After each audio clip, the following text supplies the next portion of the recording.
What is the long tail? The theory of the long tail describes the idea that our society and economy is increasingly moving away from a focus on relatively small numbers of hits at the head of the demand curve, and instead shifting towards a much larger number of niches within the tail. With the introduction of new online streaming services such as Netflix, YouTube, Spotify and Amazon comes a practically unlimited selection of products which take up no physical space at all. This reveals the truths about what consumers want and how they want to get it, highlighting how much the entertainment industries have changed in the last 5 to 10 years. This concept greatly contrasts with offline businesses, which can only carry content that generates sufficient demand to earn its keep. For example, an average Blockbuster stocks fewer than 3,000 DVDs, whereas a fifth of Netflix rentals are outside its top 3,000 titles, explaining why it's part of the long tail. We now live in a world full of hit-driven economics, where there is not enough physical room to transmit everything for everybody. There is not enough shelf space for every DVD and not enough screens to show every movie at the cinema.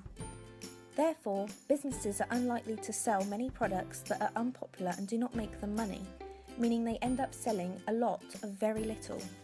Anderson proposes there are 3 important rules when understanding the long tail theory. Rule 1. Make everything available suggests that what matters is not where customers are, or even how many of them are seeking a particular title, but only that some number of them exists anywhere.